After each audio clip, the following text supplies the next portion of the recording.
or whatever that they're engaging with into the world, right? Like, you don't have to get online to see what climate change is happening. Maybe you lost power, maybe your neighbors did. We watched the storm roll through the city and looked at how the maps we've seen of rising sea levels were coming true, right? And who's vulnerable to that? That's one of the things about Mother Nature being here with us tonight, is that everyone's vulnerable, right? We're all together on this planet. But there's also some of us that are more vulnerable than others. And you can see the people who, don't have enough money to stock up 10 days worth of food if their power goes out, or who are living in public housing where the city has not seen fit to return running water and heat despite the impending cold, right? And these are things that are being repeated outside of New York City, all over the world. It's some of the things that are at risk with the expansion of the Trans-Pacific Partnership that we're in the room to discuss tonight. And it is part of that. What we really want you to take away is to see how it's all connected, right? It's not just about one little policy or a particular expertise, right? If we have economists in the room, or if we have nutritionists in the room, it's really about the fabric of coexistence on this planet. So I'll offer, I'm sure, a few more comments later. We're happy to see Adam in the room. In fact, yeah, we're going to give Adam a few moments to set up, but that means that we will get a little video, if necessary, a little later, but we're actually going to start right away. Forgive me for looking at my phone, but this is not checking my text. I'm going to actually tell you about our first speaker tonight. If you were on the Facebook page, you might have seen the link to his article. He's an economist. He's a human rights activist. His name is Pete Novak. Yes? Did I say it right? Dolak. I was hoping I would remember before it got to since my phone was slower than my brain tonight. Anyway, so Pete Dolak has agreed to introduce the Trans-Pacific Partnership in kind of broad sweeping terms, so we know exactly what's going on to understand the more specific things that we'll hear from some of our later speakers. Sorry. Slower than I thought. Wow, that was a long. All right, so Pete Dolak is an activist, essayist, poet, and photographer. We love it if you close with poems. Who's been working for over 2 decades in these issues, so he's definitely going to be able to paint the big picture for us here this evening. He's worked specifically doing human rights work with Amnesty International, worked with the National People's Campaign, New York Workers Against Fascism, the Brooklyn Greens, Green Party of New York, and the No Spray Coalition. Anyone in the room affiliated with any of those groups? We want to thank you for sharing Pete with us this evening and invite him to the stage.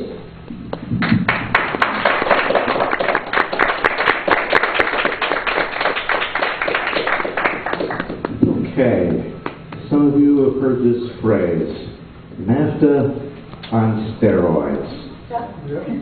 And that, well, if you're saying, yeah, that's what this is about. What it's about is taking the North America Free Trade Agreement and saying, that isn't enough. We haven't gotten sufficient corporate control. We haven't attacked labor. We haven't attacked the environment, etc., and etc. So this is going to be NAFTA as the new base for something even bigger and even worse. And that's what the Trans-Pacific Partnership is all about. And that's why this is being done in secret. This is actually not new. This has been negotiated for at least 4 years now. It started at the very end of the Bush II administration. But really, it's the Obama administration that's behind us. Now, there may be someone, and I don't want to, I hate to dispel, what people like to believe, but in the event that there's someone here who thinks the Obama administration is going to save us from this, I'm sorry, that isn't going to happen. And if you're thinking, the Democrats will save us from this, well, that's not going to happen either. The only people who are going to save us from this is all of us. In fact, it's the Obama administration that not only is the driving force behind the Trans-Pacific Partnership, it's also the entity among all the now 11 countries that are negotiating this around the Pacific Rim that are pushing through the most harshest, the toughest, and the rules that go even further beyond NAFTA. And it's a really scary thing. Now, what's interesting about this is intended to supplant NAFTA. And it's what they refer to as scalable. It's just kind of one of these funny words. And what it means is the countries that agree to this or get dragooned into approving it by the United States, if we want to be really accurate about this, this will become a non-negotiable final pact. This is it. So any other country that in the future wants to join it, they'll be welcome to join it. Oh, sure, to get rid of all environmental laws and other kind of pesky laws like that. Oh, we'd only be too happy for that, of course. But no negotiations, no further notifications. They have to join it in as is. And that's what they mean by scalable. And what's interesting about this is not even Canada and Mexico were in this. The United States was negotiating this with a variety of countries. There, at other advanced capitalist countries like Japan, kind of capitalist countries a little further down in the global pecking order like Chile. Then you have countries who are wholly dependent on resource extraction like Malaysia, and then very poor, still developing countries like Vietnam. So you've got a whole range of countries on the whole global capitalist pecking order involved in this. And the reason for that is the resource extraction, corporate dominance. That's what this is all about.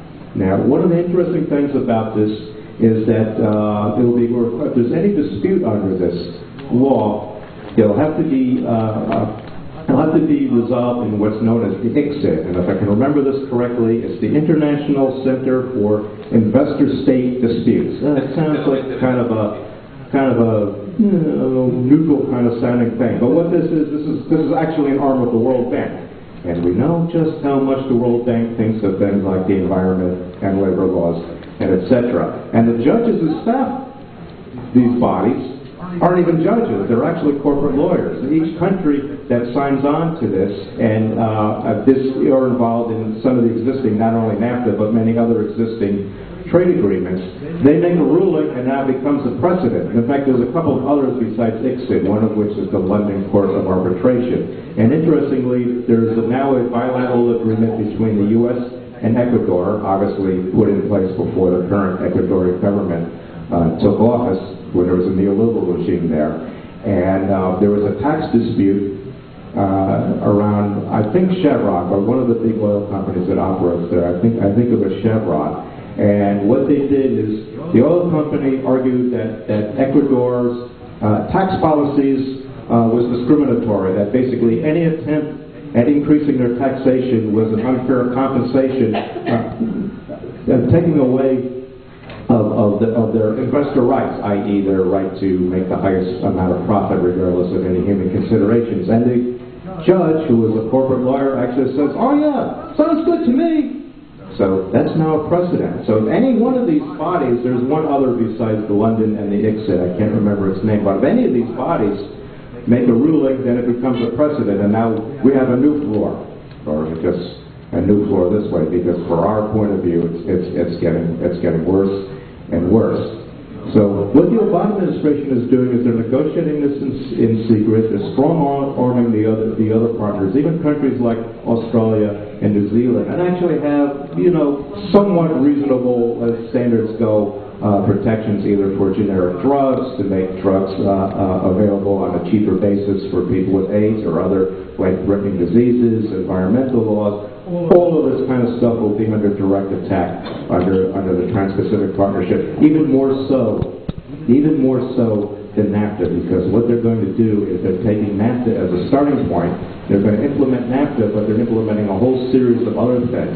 Basically, what this is going to come down to is that any law, any regulation, any attempt by any government that does anything that will, in the eyes of the corporation involved with this, that decides, hey, that's going to affect my profits, I'm going to take a hit in my profits, that now constitutes an investor right. Investor rights now transcend human rights, Mother Nature, everything, and the requirement will be that the ruling will have to be that, nope, you violated investor rights, that law's got to go. And think about that. The job of corporations, codified in law, will be the maximization of private corporate profit. I mean, that's already the tendency under capitalism because the inner workings of capitalism accrue more and more power to the biggest corporations. They're able to use their power to really bend the rule of governments and do a lot of things to twist the rules their way. That isn't enough for them. That isn't enough for them. Now this is going to be actually codified in law. We're going to go beyond actual market relations to actual legal law. And not even the United States Congress knows what's in this. There's no environmental group, there's no public interest group, there's no grassroots group that knows what's in this because it's all been done in secret. Now all the corporations involved in this, they all have a seat at the table. And the governments of these 11 countries, they have a seat at the table. And I imagine many of their corporations also have a seat at the table. No one else does. No one else has a seat. The only reason we know anything at all about it is because Public Citizen and a couple other groups got small pieces of this they managed to get their hands on and posted online. And you can see some of this. Now, we've only seen a small fraction of this. We don't even know what else is in it. We don't even have any idea. I mean, we've got a concept of what's coming down. And remember, it's the Obama administration. The Obama administration is the entity that is the leading driving force behind this. The Obama administration is not only not going to save us, they're the ones who want to implement this. They're the ones who want to do it in secret because they know there will be a huge outcry. So we understand what our task is basically to stop this. Now, there's all kinds of things. The speakers coming after me are going to tell you about health issues, environmental issues, and some of the other issues that's so specific to that. Even with the whole evening, we still won't be able to get to nearly all the issues around this. So I really recommend everybody go off and read as much as you can. There's a number of good articles on there. On my right, the Systemic Disorder blog about the economic crisis. And if you go onto the front page, on the right-hand side, you'll see a column that says Most Read Posts. You'll see a headline about the Trans-Pacific Partnership. That'll give you a broad overview, and there's several links to several organizations that are doing some very good work on this, and that will give you that will help get us all up to speed. That's systemicdisorder.wordpress.com. I'll repeat that once more because I'm almost out of time here. There's just so much to go into this. There's just so much to go into this, and we really can't stress enough.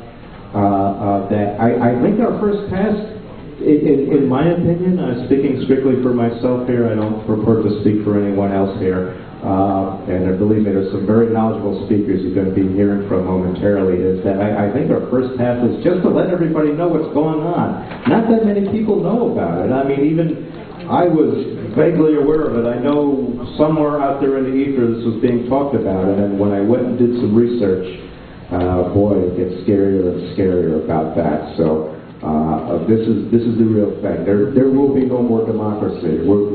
Corporate domination, governments acting only to enhance corporate profits, human life meaning nothing, being worthless. You know, we always talk about this in the abstract, and the workings of the capitalist system tend to lend itself for that, but there's always cracks and seams, and there's little places for us to push back.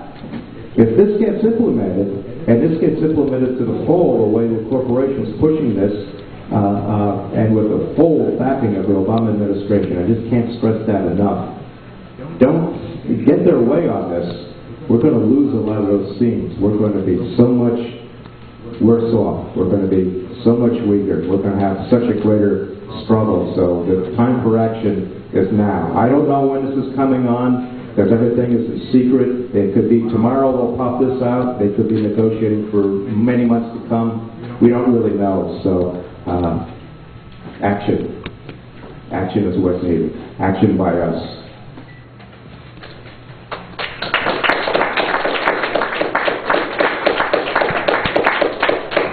Thank you so much. I wanna stress the fact that there was an if in that statement that you just made. You know, and that's if we don't come together, and if we're not visionary, and if we don't change things block by block, right? It can be really depressing to come to these conversations, right? You might want to stay home and watch Netflix, Unless you really believe that the collective creative power that we have already in our hands is far stronger than whatever they've been able to accumulate through their really like emperor, Star Wars kind of ways of thinking about hate and division and violence and greed and fear, because you don't have to be about that. None of us have to be about that. It's a really great thing to realize in the morning that you actually can be part of that different world that we're creating. Today was a great day. Obviously, it was snowing for here in New York. I'm not sure if it was snowing in D.C., but there was an action happening in D.C. of people that are already bringing the TPP and the risks that has to life and death of people across the planet, bringing that to the media and to the Congress, and doing direct action in Washington, D.C. It's really one of the most exciting things about the anti-free trade movement is that it's not just about being anti, right? It's about creating the world that we want. And when they go after everyone at the same time, right? Like, they never learn. They think that, obviously, like, everyone knows divide and conquer, and they're certainly going hard on divide and conquering. But then at the same time, they want to pass these policies that attack workers, they attack indigenous people, they attack children, they attack elders, they attack people that breathe, people that drink, people that eat. And all of a sudden, we're all on the same team. So whereas before we felt divided, we felt like we had different values at play, we're all working together on this one. And so there's people that have been in the movement for a long time, people that come, like we talked about earlier, to the table for different reasons. We have with us today Amanda Lugg, who is the political organizer, director? Director of advocacy. Director of advocacy. I gotta check my notes next time. For the African Services Committee, which does direct work with African immigrants here in New York City, and is also involved in the local and global movement for access to medicine and access to health care, one of the things that's on the line. So, Amanda, I'd like to invite you up. You want to be over here already? She's going to play piano? Yeah, I'm going to start with a little song. No, I was wishing someone had brought a soundtrack. Next time I'm bringing a DJ, at least for the intro. That works? if I can,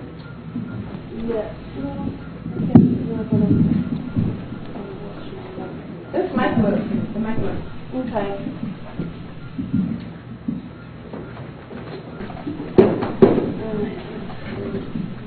Is this messing with the camera or anything? You good? That's right, I was just thinking that, the name, TPP, Trans-Pacific Partnership, NAFTA, the trade deal, they sound so innocent, like they've used a consultant from Hallmark or something to come up with the names. I think like a partnership would be something, that's a benefit to us all, or a deal is a real deal. No. So, good evening. My name's Amanda, and like I said, I am Director of Advocacy at African Services. CBO is just up here in Harlem on 127th, and we serve African immigrant community with a range of social services, but our main focus is health, more specifically HIV and AIDS. We also operate for testing and treatment centres in Ethiopia. I also sit on the board of Health Gap, whose hat I'm wearing, I literally wear tonight. Health Gap is an organisation that works on access to global treatment for people living with HIV and AIDS. So what I want to do tonight in just a few short minutes is tell you a little bit about Health Gap, about what we do. Thanks, Peter, for the broad overview of TPP. It saved me a lot of slides. And how the TPP impacts people's access to life-saving medications, and in our case, HIV/AIDS drugs. So, Health Gap, International AIDS activist organisation. We've been working on the issues of access to medicines and against so-called free trade agreements since 1999. We're a strong believer in direct action, organising and strategic policy making, and we engage, we do the inside-outside. We're at those at the table at with WHO, UNAIDS, with PEPFAR, which is originally Bush administration's bilateral agreement with a number of developing countries on access to medications. But we also feel that as importantly, if not more importantly, is our outside strategies in organizing communities to participate in direct action, to let those with the power know who really has the power. What Tali was just referencing about an action we're really excited about that went so well today. At about 12:30 this afternoon, 7 AIDS activists took over the office of the Senate leader, Boyner, and got naked and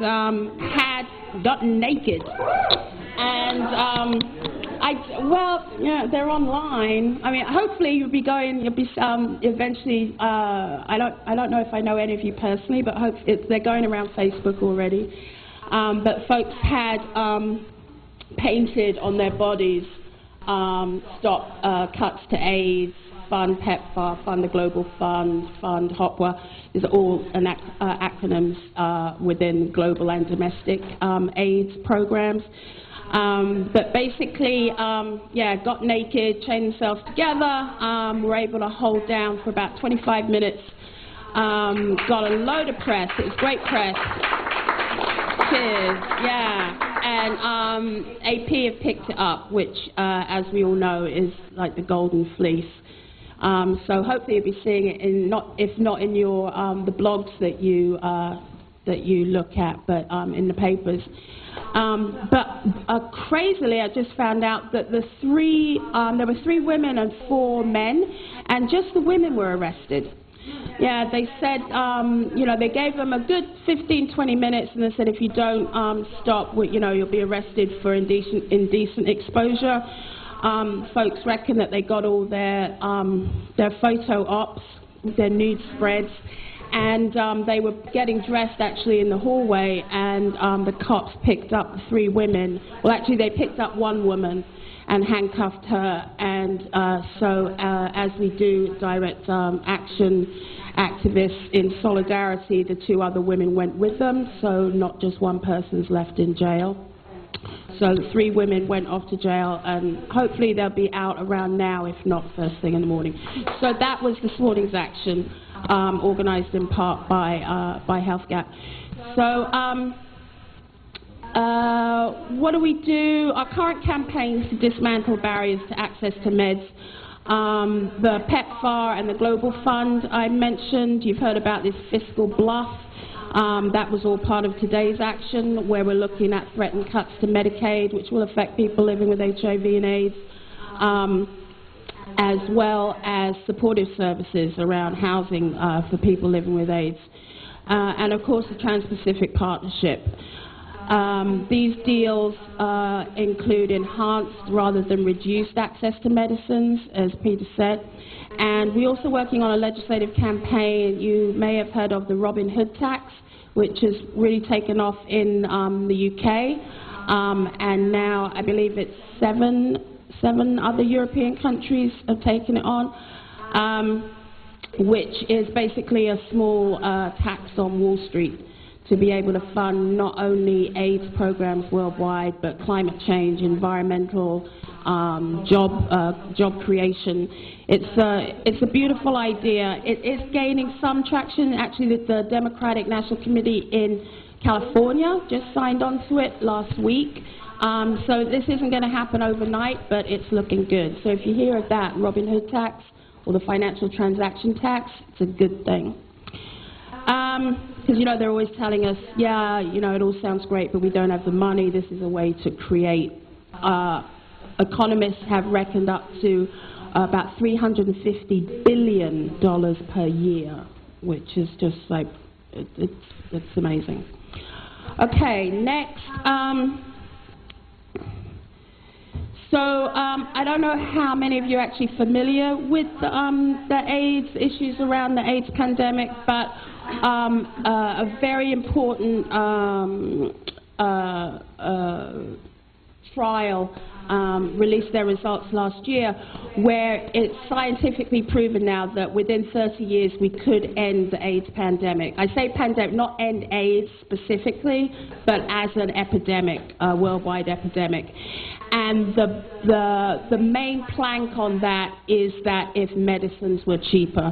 The trial proved that if people were on, had access to ARVs, antiretroviral medications, it brought down the community load, like the cohort, you know, thousands in this cohort, by the risk of transmission of HIV in these folks was reduced by 96%. This was unheard of and just like rang bells everywhere. So you may have heard Hillary Clinton. We had the AIDS conference in DC this past summer. Clinton and Obama talking about the AIDS-free generation. This is on the back of that particular clinical trial. So we can end AIDS, but only with cheaper meds, and meaning generic medications. The Trans-Pacific Partnership is the newest, biggest barrier to this access to medicines. It will control all aspects of trade, as you know, so that countries might be willing to agree to limit their access to medications if it means that they're able to import and export goods. So what does it mean by access to medicines? Essentially, in developing countries, it's primarily dependent on price, as I said. Patent brand name drugs are usually always much more expensive than generic drugs. They get to keep their monopoly, the patent drugs, for up to 20 years. And with when we first got AIDS drugs, it went mainstream in 1996. So you can see what's going on now too, like that 20 years is coming up for a lot of those early drugs. They're going to lose the patent. So there are generic production of some AIDS medications going on now and have been for a few years. But once those those patents expire, of course the big fear, the real fear, is not within developing countries, but it's here in the United States. Currently, for someone on AIDS medications in the US, for example, it costs $16,000 per year per person. With generic drugs, we've able, through policies, activism, what have you, it's dropped down to around $89. $89 a year, but in the US, where the drugs are paid through Medicare, ADAP, what have you, but we're paying $16,000 per person. And they talk about why Medicaid's bust. I mean, it's one simple way is to, but we all know the government is in Big Pharma's pocket. So, next slide, Amanda. We actually are, okay, we're good. We're, What?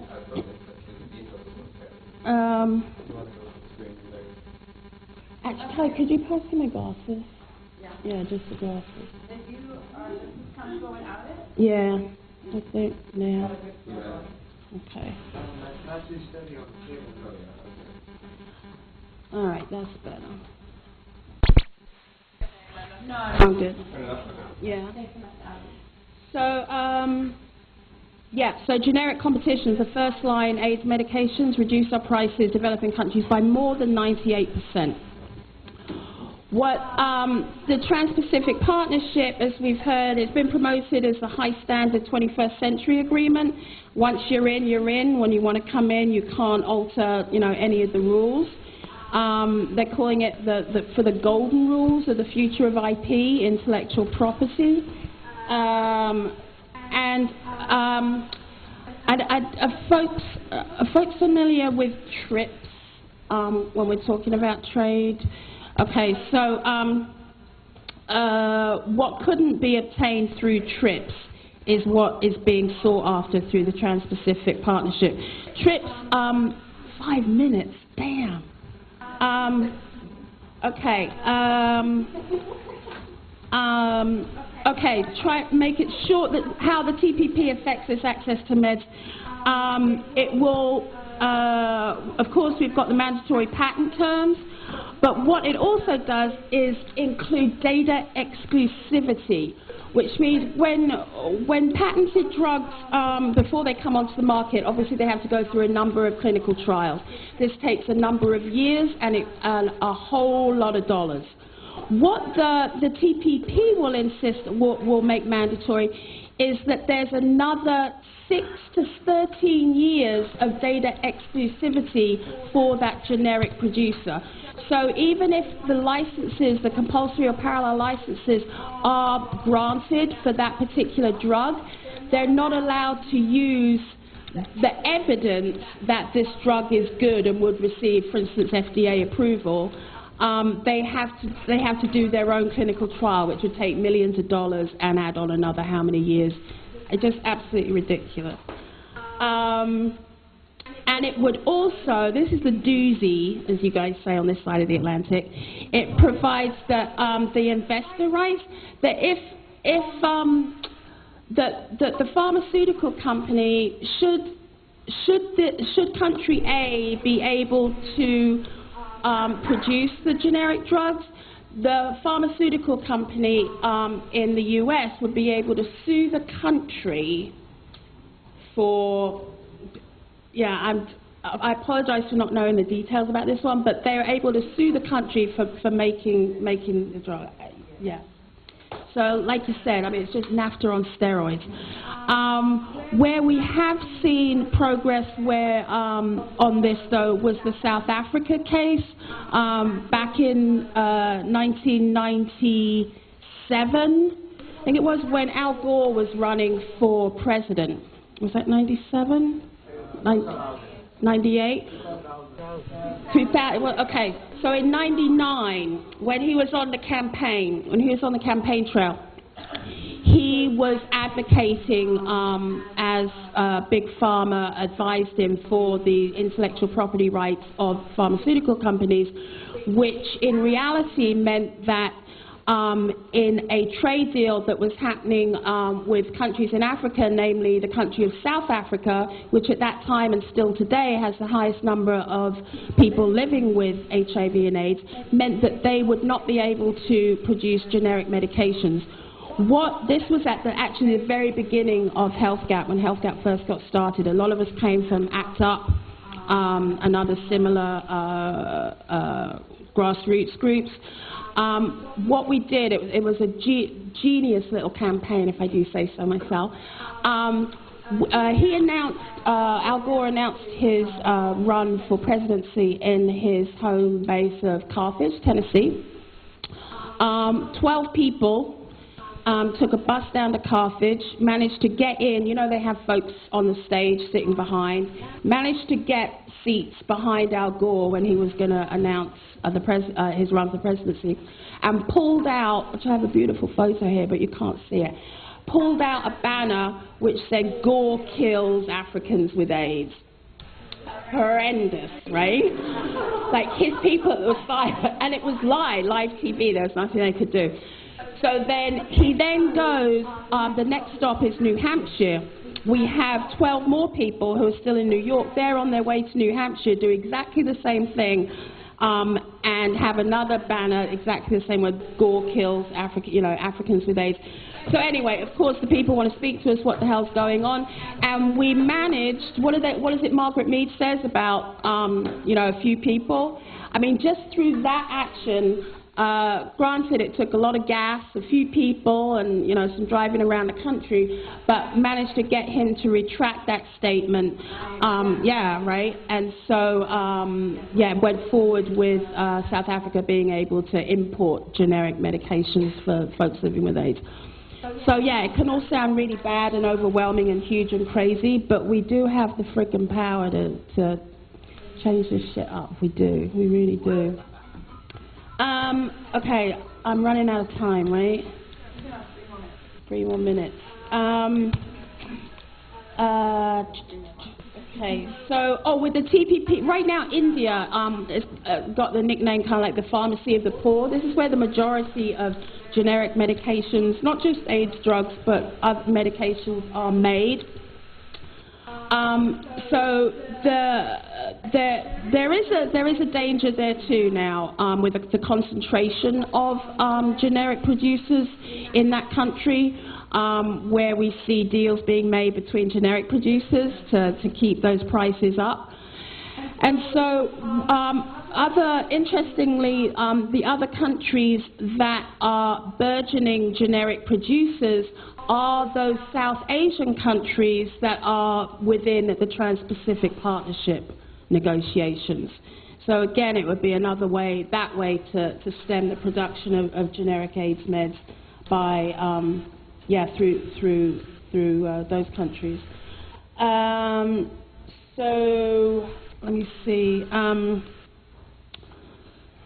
Okay, one slide. Free trade agreements used as a barrier to HIV meds. It's being negotiated right now, the 11 countries. It would deny people the right to oppose patents before they're granted, which we have now, but now the patents will be granted, and you know how much harder it is to get anything out before it's, you know what I mean? Yeah, thank you. And it would allow drug companies to make minor changes to old medicines to get the new 20-year patent. There's a thing called evergreening.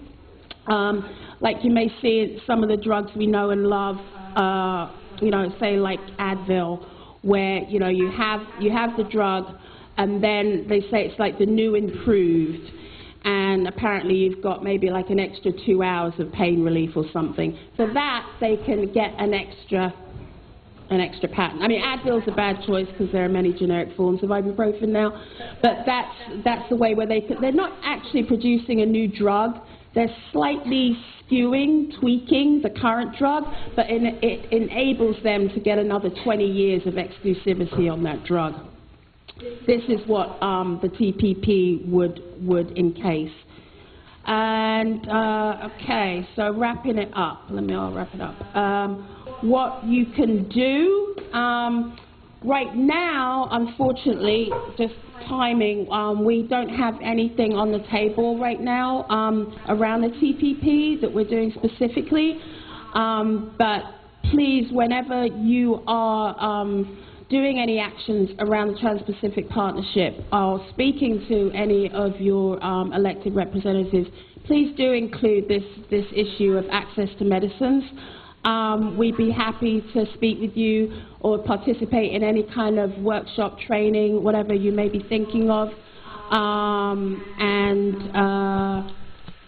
Yeah, if you plan a demonstration, we'll be there with you. So, yeah, I think that's it right now. Cheers.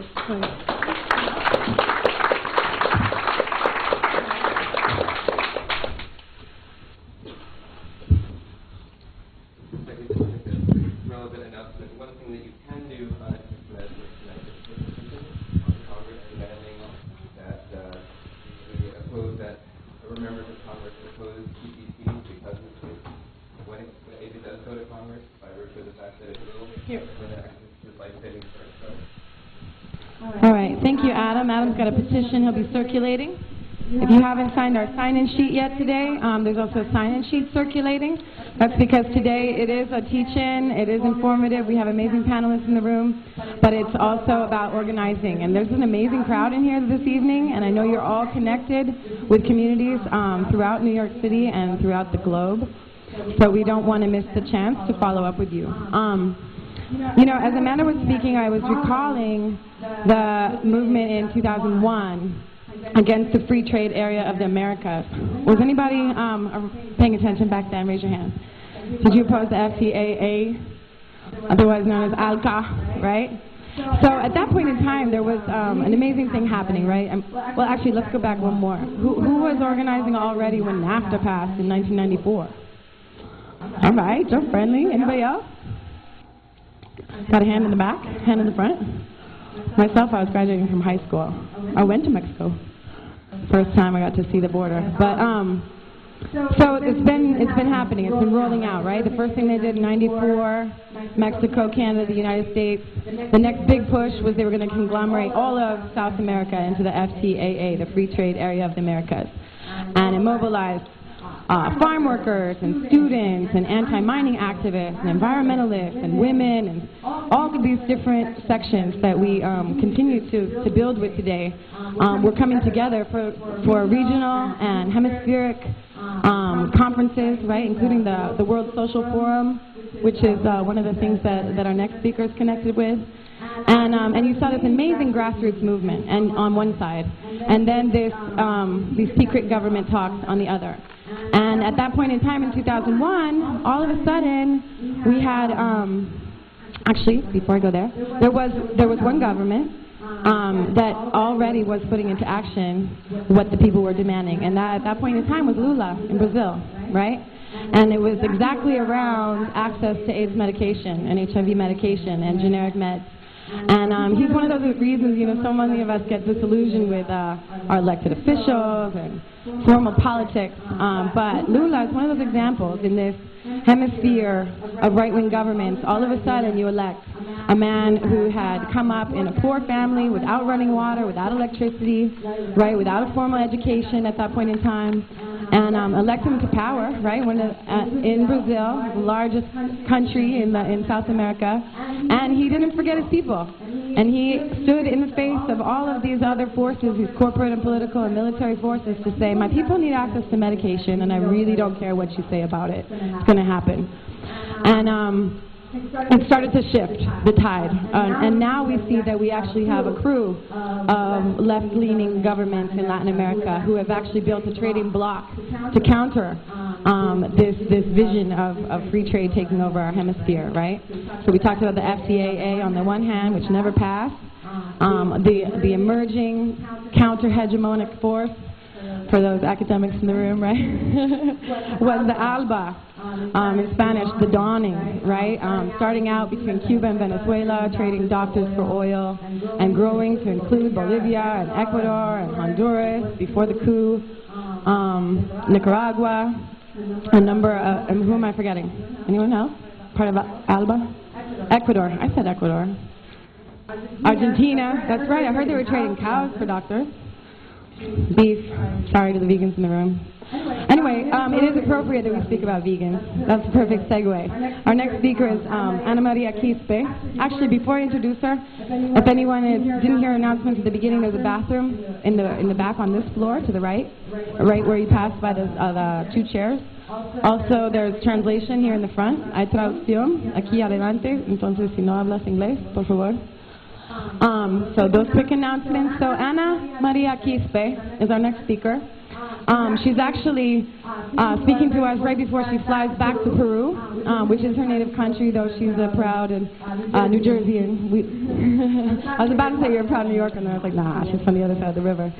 But the other side of the river is definitely in recognition of this connectedness, right, between the water and the land. Ana is someone who identifies as an activist from, how do you say it, from fork to power? I read something like that in your bio. She's talking about what we eat and how the decisions that we make around what we eat can change the world, right? And if we don't have choices over what we're eating, then we're going to be it's going to be a lot harder. So Ana works with people directly and on a community level to connect us with some of our roots, ancestral diets, vegan diets, sustainable diets, and she's also an expert on the policies that are affecting our access to healthy food. So Ana Maria, please, I'm sorry for the long introduction. Come on up. Do you want to sit or stand? Sure, let's put our hands together for Ana Maria. Yay, we're really happy that you crossed the river to speak with us today. It looks like they got the projection. I personally was kind of... It's probably going to be hard to get the image particularly large, but maybe if we look towards the back, want to come further up. If anyone... I mean, can everybody see higher? I mean, do you want to sit or stand? You're going to walk around. To go through it, and then I go to enter, right? I mean, to go to the next slide or something?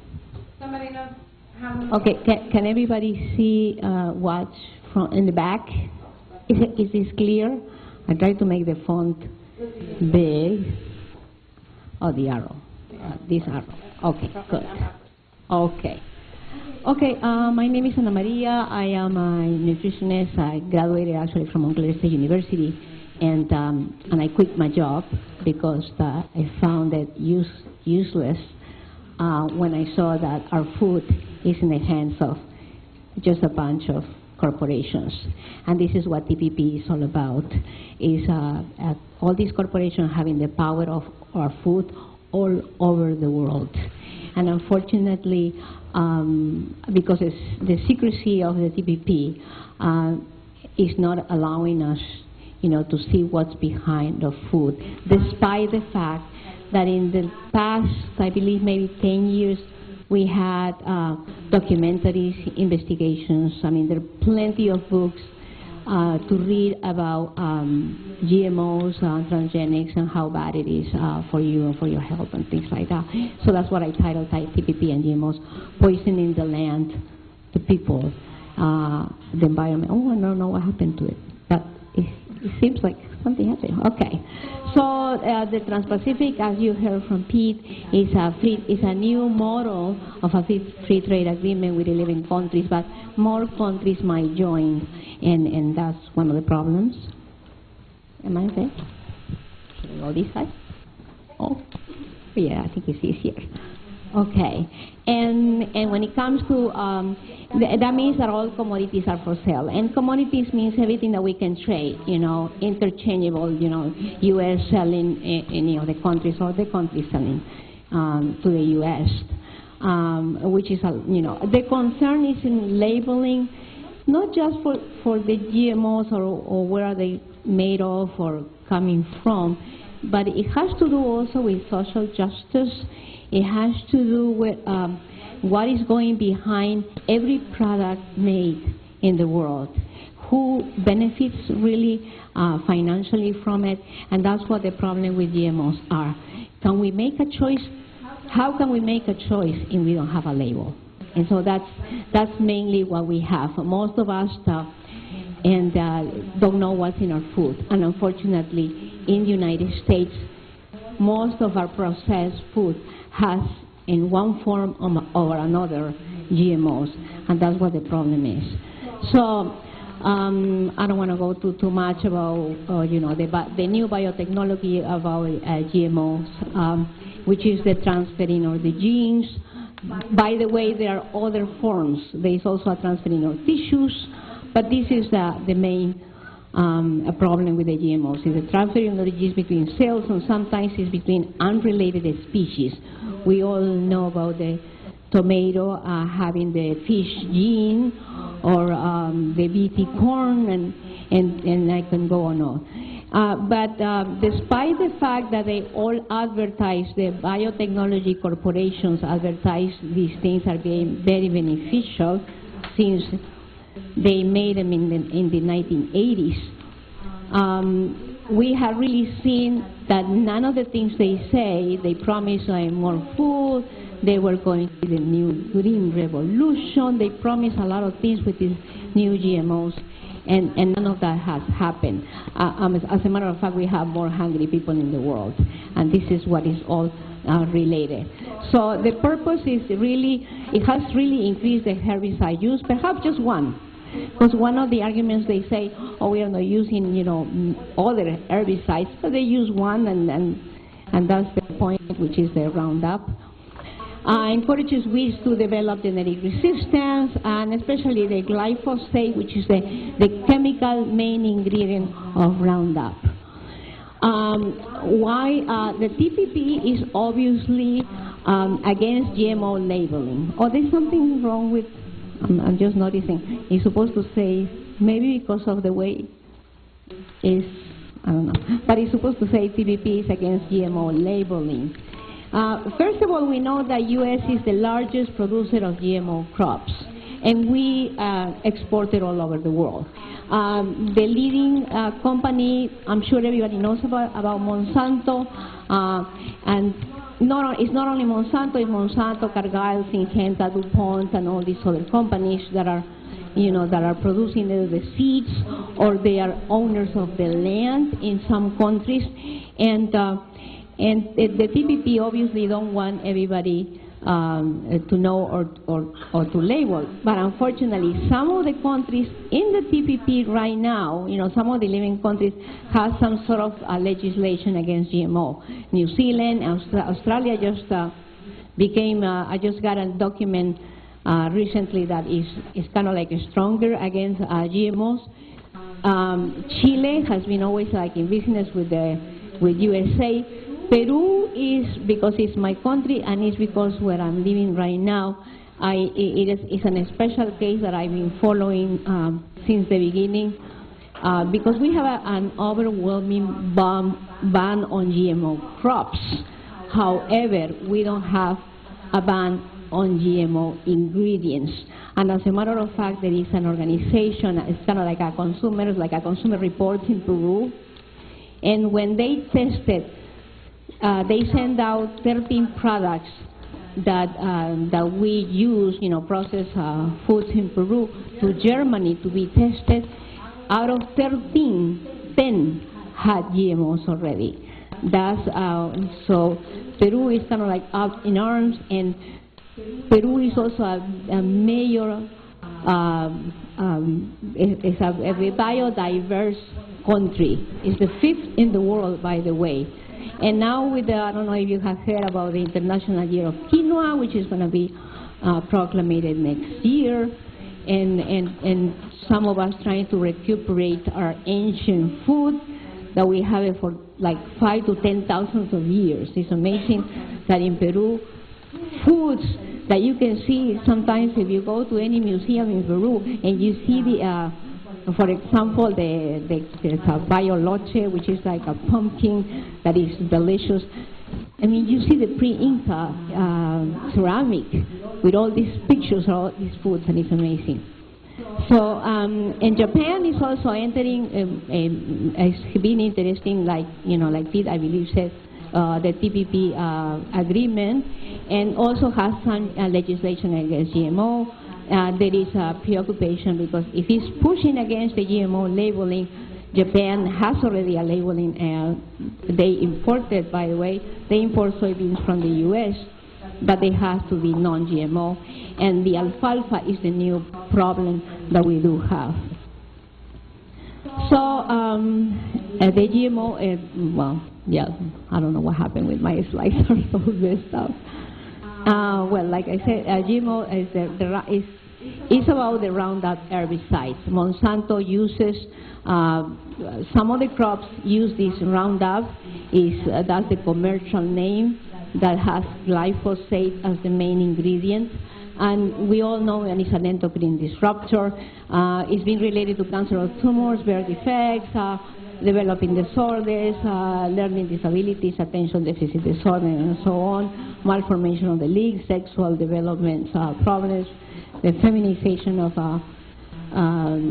like some of the animals that, And for example, this is, I don't know if you can see well, this picture is part of an investigation that was published at the NACLA magazine, which is the North American Congress for Latin America.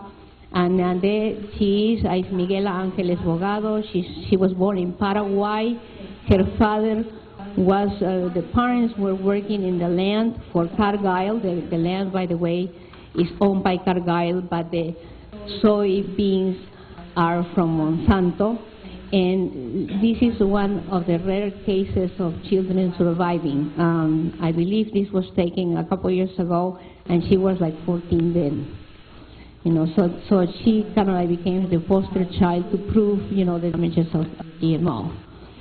Like we said before, the TPP could force all the TPP member countries to remove the labeling. The labeling is all we have to protect our right to know or to ban GMOs in our countries, or in all different countries that might enter even in the future the TPP agreement. And as an example, if you go to recently when we had the elections, we had I don't know if you follow one of the issues in the ballot of the California was the Proposition 37, and you can see some of the actors there. I'm not so sure if it's clear. but there is a list of heroes, means people who really donated people to raise money in order to pass this ban. Unfortunately, it was defeated. All these companies raised $47 million, and you can see some of the actors there. And there was an advertisement trying to convince Californians not to pass the labeling on GMOs under the pretext that it was going to raise prices of the food. And we already know how food prices are. So obviously the TPP requires the GMO access to markets. All they want is really to sell. Japan, like I said, it had a ban on GMO, imports the majority of the U.S. alfalfa, and well, the U.S. alfalfa, which is Monsanto, and they're all working together with some other company, which is Land O'Lakes. If Japan enters TPP, it might be forced to ban this, and that's what the problem is going to be.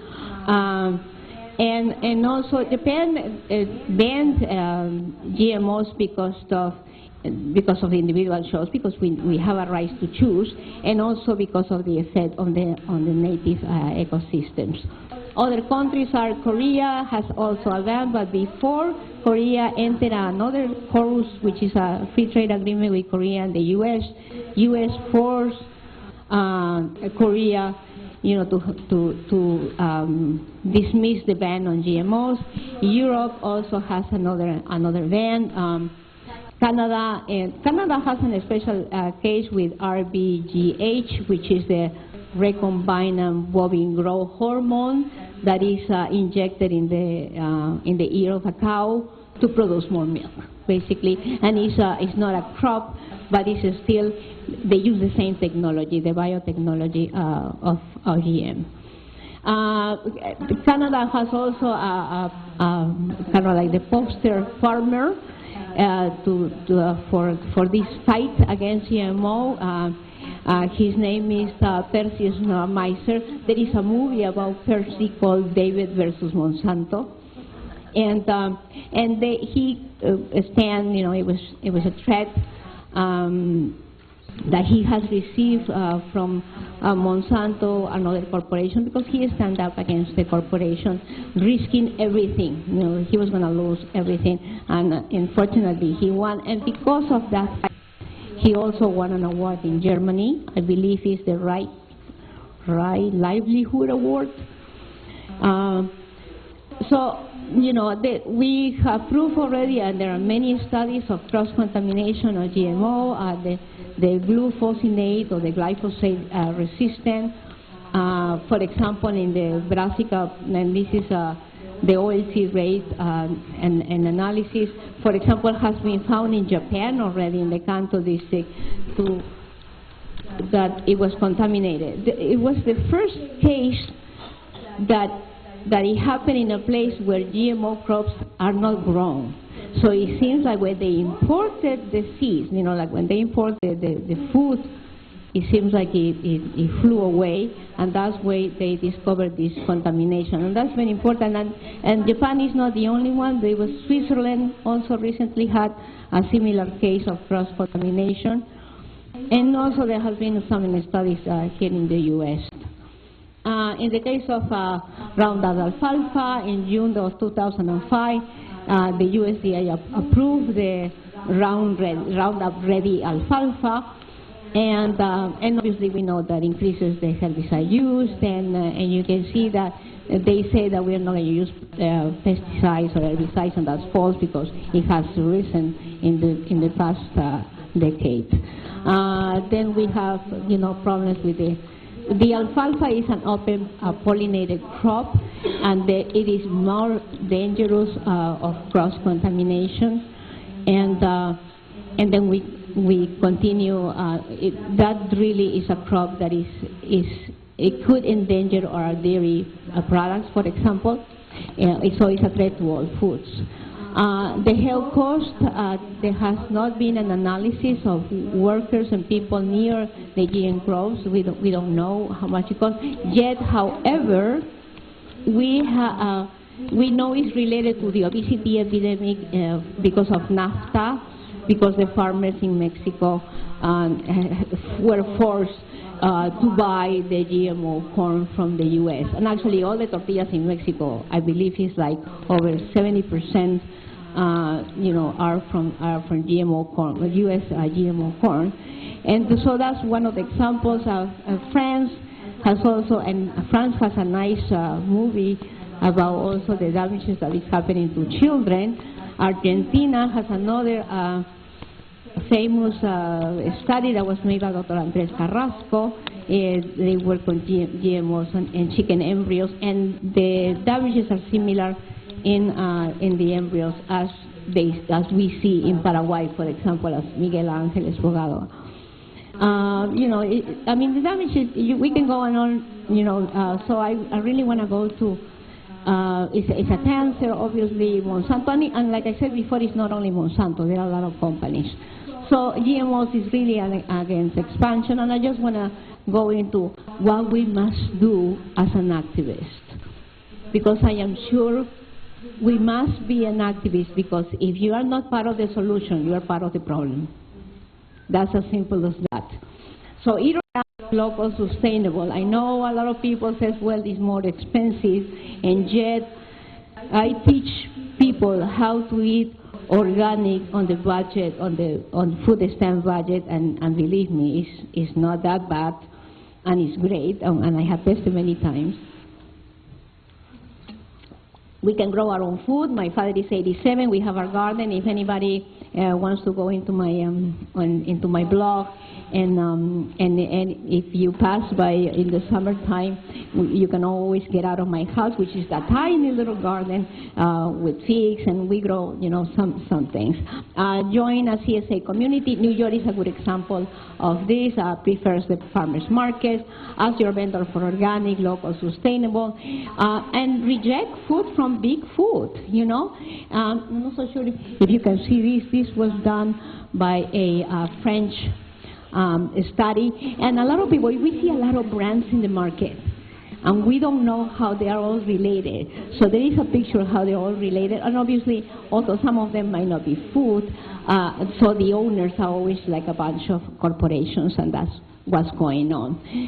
Educate yourself, lobby your legislature, demand the GMO research. Remember, the research that has been done is not independent and hasn't been published. And some people who have found the problems with the GMO, Dr. Putzai, for example, was fired, and so that's what happened. Demand fair wages, and even in organic food. Recently, there was an NPR program that is still, there are illegal aliens working, in the farmers markets. And unfortunately, people keep saying, well, we really would like to pay more, but are we willing to pay more? And I think that it helps the market. We can stop maybe all these things that we don't need, and just, buy from these people. This I got from Cuba. It says transgenic is a danger. The plaguicide or pesticide are poison. Organic is life. You decide. So again, we must oppose these free trade agreements, the liberalization and the globalization of these foods. There are many things that you can do. Be against the big, we call it big food. And last year I did a speech for the farmers for the Occupy movement, and it's a big agro-business. Also, fight for the food security. Remember, it's also our security at stake. The control or the news that you hear that the foods are, that are raising in price are these crops, and these crops drive the prices of other crops, and that's what the relationship is. Go against, Crop Life, by the way, if you don't know, is an NGO that operates all over the world except Cuba, at very few places, and they are NGOs that has as members Monsanto, DuPont, Cargill, and all of them. So in each of these countries, they had insiders already, and that's what the problem is. Know who the players are. Siddiqui is one of them, and if anybody has watched the movie Food Inc., anybody has watched the movie Food Inc., you can see like more players, and there's a revolving door of people in our administration and also working for Monsanto. Kind of like, So that's happened. So the TPP is really against GMO bans. It's about expansion of GMOs, the world food monopoly. So we have many risks of health in the U.S. and abroad, and so we must fight the TPP. Thank you.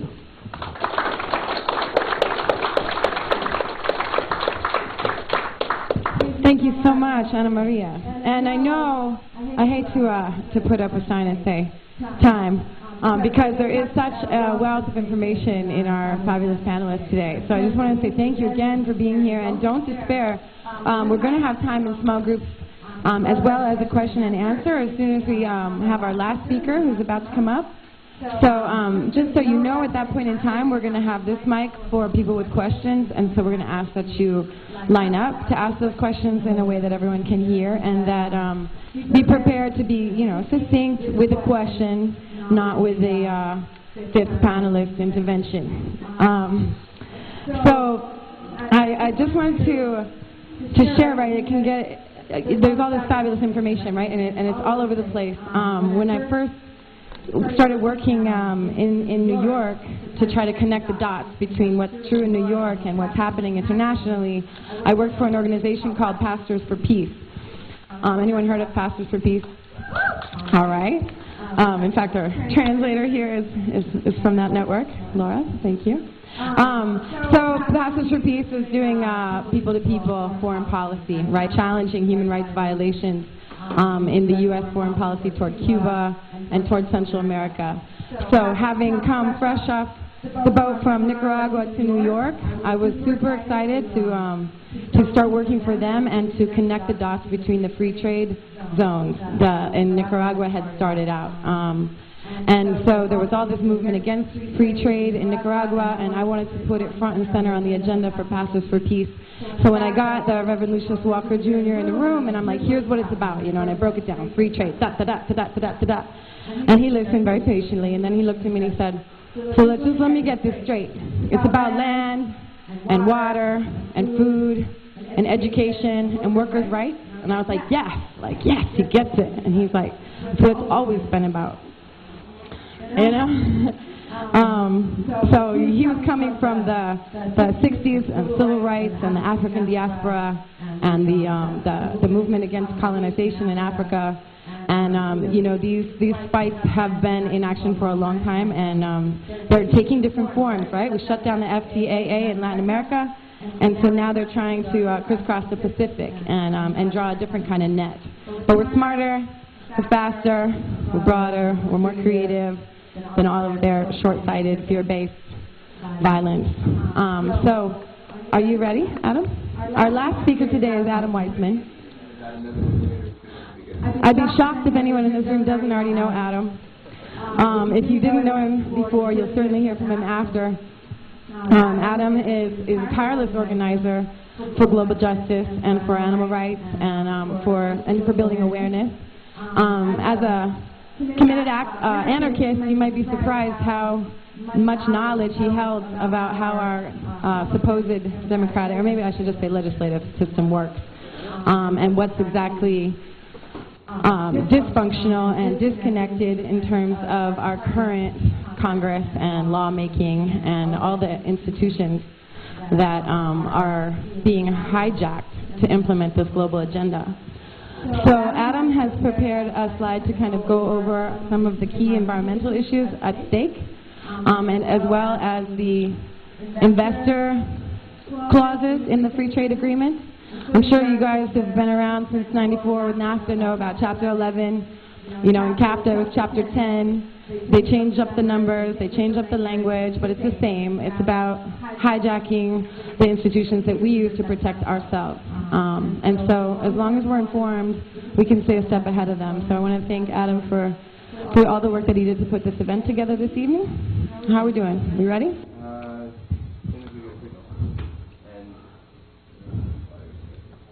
In the meantime, where's my sign-in sheet? Did it get around?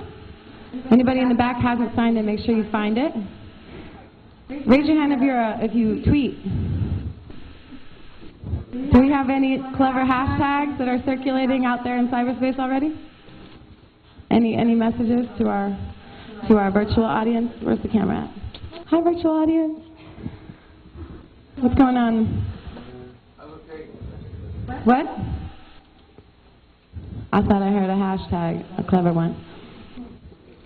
I just put NOTPP because I'm sure there's a movement out there already. Adam's official bio? We know enough about Adam right now. Now you're going to hear how his inside of his mind works. Let's do this.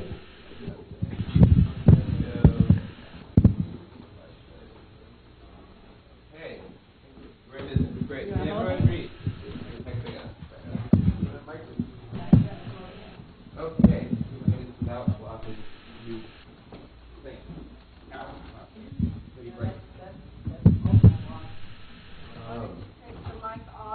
That's right. It's okay, I don't need my phone. And now we don't have the image again. It's coming. Thank you. Okay. Hi everyone, thanks for your patience. My name is Adam Weissman. I work with an organization called Global Justice for Animals and the Environment. Global Justice for Animals and the Environment is an organization that works to oppose free trade agreements with a primary focus on their impacts on the environment, food safety, the human rights of communities on the front lines of environmental struggles, and animal rights. And I'm going to be talking to you a bit today about NAFTA Chapter 11, the Investor-State Dispute Resolution Clause, and how that NAFTA investor-state model has been replicated in other free trade agreements and which have had disastrous implications for the environment. Heard, so how many of you, by a show of hands, were at our event on October 26th? Okay, so a bunch of you. You might have also seen our email saying that at that event where we were warning specifically about how free trade agreements were going to be used to attack fracking bans, just about a little over a week and a half later, exactly that happened. And we're going to be looking at exactly what that means and what we can do to fight that, both in terms of NAFTA, the free trade agreement we already have, and TPP, the free trade agreement that President Obama is trying to give us. So, NAFTA was passed in 1994. It was, in contrast to previous free trade agreements, it included investor-state rules that give corporations the right to sue governments for enforcing their laws. That, as I said, that model was replicated. Oh, okay.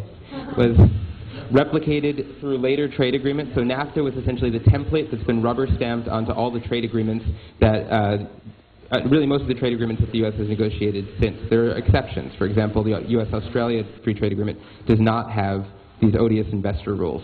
But in terms of the ones we've seen in this decade, CAFTA, the Central America Free Trade Agreement, the U.S.-Peru Free Trade Agreement, the free trade agreements with South Korea and Panama, all of them have these kinds of investor-state rules that in a moment we're going to find out why we should be so concerned about. So how do these cases work? A corporation brings a challenge, for reasons that we'll see momentarily, saying that a law, an environmental law, a consumer protection law, a public health or safety law, is a violation of their investor rights, their right to profit, their right to future profits, their right to profits they haven't made yet on their investments.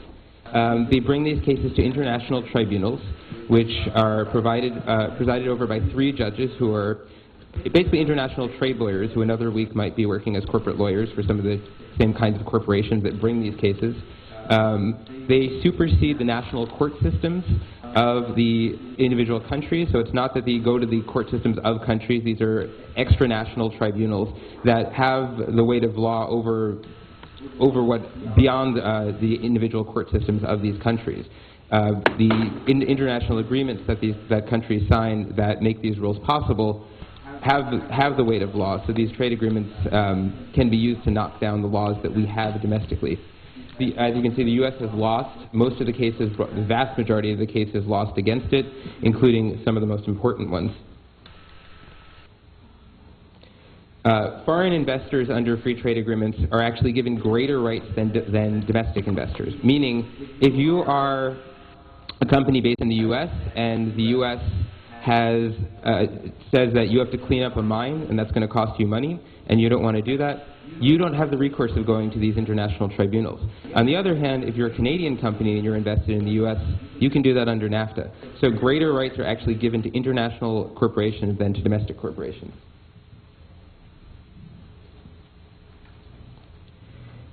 So the cost to taxpayers of these free trade agreements has already been massive. In the U.S., we haven't seen under NAFTA, we haven't seen 100% of the rulings go against the U.S. public interest, but every one of these cases is costly, both in terms of the rulings that can potentially come out of them, but also just the cost of fighting these arbitrations. So just a couple examples of some of the cases. One of the earliest and most odious, in the mid-90s, Metalclad was attempted to build an incredibly toxic landfill in Mexico. There was opposition in Mexico, and so they were stopped from doing that. They sued under NAFTA, saying that preventing them from creating this toxic landfill was a violation of their investor rights. And an international tribunal ruled that, in fact, Mexico was violating their right to demand the right to pollute Mexico. Another corporation, the Ethel Corporation, sued Canada for over $200 million when Canada banned a fuel additive that contained a neurotoxin. Canada then dropped the law and paid a settlement, and that's what we see happen time and again. For countries that lose these cases, not only do they lose their laws, but they're required to pay enormous sums of money. So for many of these cases, they never even make it as far as the end of an arbitration process, because for smaller countries, poorer countries, they can't afford the risk of losing some of these cases. So one of the things that these rules have is a chilling effect on environmental laws being passed in the first place, because countries realize that if they have these laws on the books and then enforce them, they could potentially be liable for millions in demanded compensation. Sort of the flip-flop of the Ethel case we just heard about, in California phased out the use of a fuel additive, MBTE, that it found was contaminating water. So Methanex, in this case a Canadian corporation, sued NAFTA to try to get the California rule overturned. Finally, and this is something that happens with the U.S. not as much as other countries, the U.S. sometimes wins these cases. They're still very costly to get to that point. The U.S. has the resources to fight these cases. So it's a good thing that occasionally environmental laws stand, but the problem is when only the richest, most powerful country in the world has the power to do that, that's not such a good thing. Another case here in the U.S., Glamis, a notorious gold mining company known worldwide for pollution and human rights abuses, decided that they didn't really want to backfill a mine that was on sacred land of Native American peoples in California, in the Imperial Valley of California. So they brought a suit that went on for years and years, saying that being required to backfill this mine and not leave a basic giant pit after they mined was a violation of their investor rights. And again, the U.S. won this case, but it cost an awful lot of money to get there. Another case, a Canadian tobacco company is seeking damages over the U.S. tobacco settlement, saying that requiring tobacco companies to compensate people for the massive health damages and deaths that they've caused is a violation of the rights of tobacco companies to profit.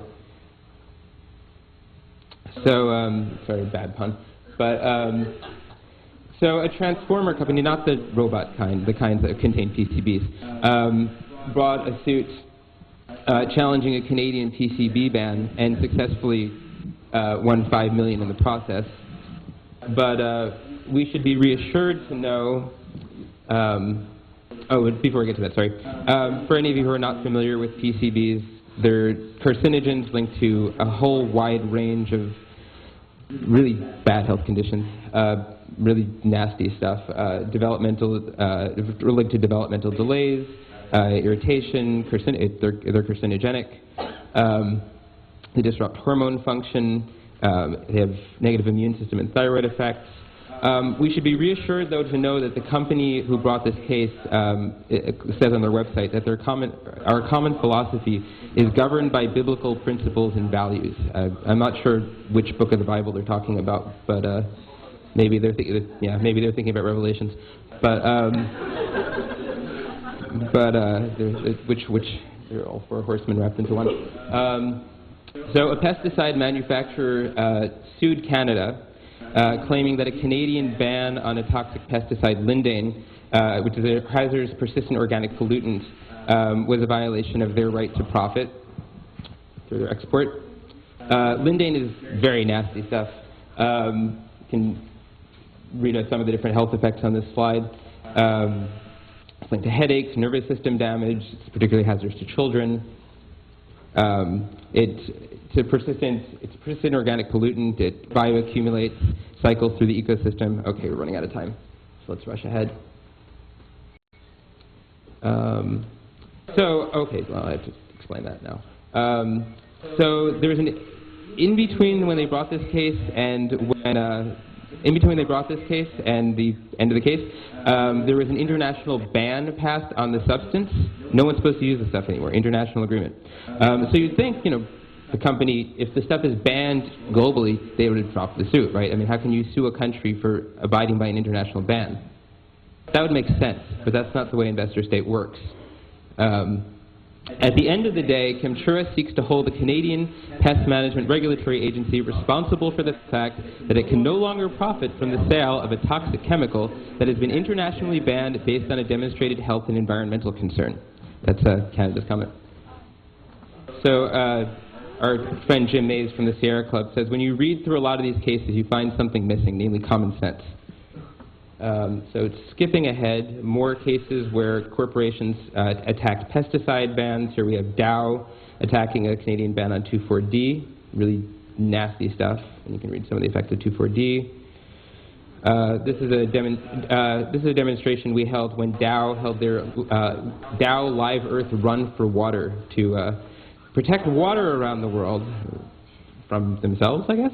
But there are the yes men impersonating Dow people. We have Grim Reapers chasing people on the run, etc. Anyway. In 2005, we have CAFTA passing with the same investment rules. One of the cases under CAFTA that is, or the first case brought under CAFTA is particularly egregious and very appropriate that Phil Jocelyn rocks in the room at this moment. Hey, Phil. CAFTA, but El Salvador. Anyway, so Phil is with CISPIS, which is a group that's working very hard on this issue. El Salvador stopped a corporation from mining that was going to be potentially dumping arsenic in the country's largest source of drinking water, the Rio Lempa. Two corporations that were invested responded by suing one of them for over $70 million, saying that this is a violation of their investor rights, their right to apparently make El Salvador have no drinking water. This case is closely tied also to a range of human rights atrocities, something we see often in these mining cases. This case was brought to the International Center for the Settlement of Investment Disputes, which is the World Bank Arbitration Court where many of these cases go. Here we are selling Pacific Rim, that's the corporation, bottled mineral water tainted with cyanide. One of the other cases going on right now, there is a U.S. investor in a Mexican smelting company that's created one of the 10 most hazardous sites in the world. They have decided that the demand for them to remediate is a violation of their investor right. So they're now suing, saying that they don't want to remediate. Or they want to have their remediation delayed. So, on to fracking and then wrapping up. Right, as I mentioned earlier, there's a case that's just been brought against Quebec's fracking ban by a company called Lone Pine. The company is saying they might be open to settling, in other words, getting paid a whole lot of money. The Sierra Club has launched a petition to try to stop the TPP from containing language that will, and investor rights that will expand fracking.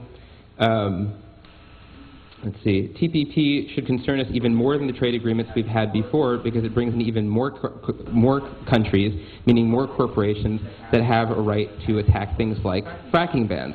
So if we ban fracking in New York State, corporations in any of these countries that are invested in New York State will have the right to, through an international tribunal, attack our fracking ban as a violation of their right to profit off polluting our environment. So TPP is basically NAFTA on steroids. It's secret, the texts are secret, but we know through leaks that it contains the same kind of NAFTA investor rules. So what can we do? We are missing a slide. Okay. Should I transition to what we can do then? Okay. I'll explain what that slide was. It's okay. So what can we do about all this now that we've heard about all these disturbing problems? There are a bunch of things, both short-term and long-term. In the next month or so, there are two things that we can work on, which we have printouts on, which I'll find at some point. I brought them forward and don't know where I put them. One is the Brown bill, bill brought by Senator Sherrod Brown, the 21st Century Trade and Market Access bill. This is a bill that is designed to lay out a model of what trade agreements could look like. Trade agreements that have labor and strong environmental and labor laws built into them. Trade agreements that are designed to protect the public interest, not just expand corporate profits. So one of the things that activists around the country are trying to do right now is get senators to co-sponsor this bill. So certainly our two New York senators need to hear from us on this, that we need this bill as a model of what TPP and these other trade agreements shouldn't look like, that we shouldn't have trade agreements that put the rights of pesticide producers and toxic frackers over the rights of our health. Another thing that we can do, there is a letter that's about to be launched. It's a tri-country unity statement. Now that Canada and Mexico have just been brought into TPP, we're trying to get together organizations from these three countries to reject this model of free trade agreements for corporate benefit at the expense of the public interest. So that letter is going to be circulating till about mid-January, so we as New Yorkers can do everything we can to get lots of New York organizations to sign onto this letter. So those are two things that we can start doing right now. Looking towards the future, going into next year, there are two additional battles that we need to start looking at. The Brown bill will be reintroduced, so that's something we can continue working on if we don't get commitments out of our senators before the end of this year. But there are two other bills being introduced next year that we need to think about. One of them is Fast Track. Fast Track is the colloquial name for Trade Promotion Authority. And what that is legislation that is passed by Congress that limits Congress's right to have an impact on trade agreements. The administration negotiates these agreements, and in theory Congress is supposed to actually have a say over the things that they vote on. So that makes things a little complicated, because that might mean that there might be democracy or something. So they obviously don't want that. So the way that they like doing it is having the president go and negotiate the trade agreements, or the U.S. Trade Representative just part of the administration, negotiate these trade agreements on behalf of, and then bring them to Congress under Fast Track, which means that Congress can do one of two things. They can vote for them, and they can vote against them. They can't change a word. Also, when they're sent to Congress, they're usually sent to Congress with a 90-day mandatory vote. So Congress can't stall on them, they can't change them. All they can do is vote up or down. And what we've seen time and again is every time these trade agreements come to Congress that way, eventually they're voted on. With the Colombia Free Trade Agreement, Nancy Pelosi, when she was she was a speaker, stalled one time broke the fast track rules because it was an election year, and she knew that it was a ploy by Bush to make the Democrats look bad to the unions. But they eventually went and voted for it anyway. So stopping fast track is going to be absolutely essential, and letting our Congress members know that we don't want them to cede the democratic rights that they have on our behalf is really key. Another bill that we need to look at is the New York Jobs and Trade Act. And this is a bill that was in the New York State Legislature that says to Congress, hey Congress, if you're going to pass these rules that have profound implications for our state, that can attack our state level laws, our state level environmental rulings, our state level rules about government procurement, for example, these trade agreements can attack things like if we decide to pass a buy green ordinance or a buy American ordinance, that can be attacked under these trade agreements.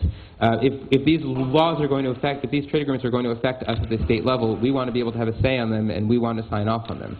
So, you know, Congress can potentially ignore them, but it's a powerful statement, and so it's a bill worth supporting. So those are 4 things that we need to think about going ahead, and as we go into the organizing portion of the evening, those are the 4 things we'll be discussing. Thanks. Thank you so much, Adam. All right. So now is the time when you guys get to ask some questions. I know there's some questions in the room. There was a lot of information presented. So I'm going to ask that 2 or 3 people come up at a time. So if you already see 3 people waiting here, that means you got to stay until there's only 2, and then you can come up and get in line. That way we won't overcrowd. We're going to take about 20 minutes for this section, and my experts stay in the front row, and we'll hand the mic to you as appropriate. You can stand up when there's a question directed toward you.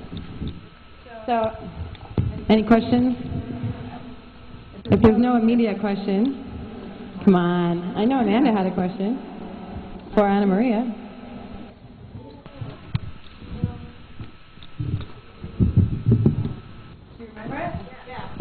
All right. I'll bring you the mic because you're a special guest.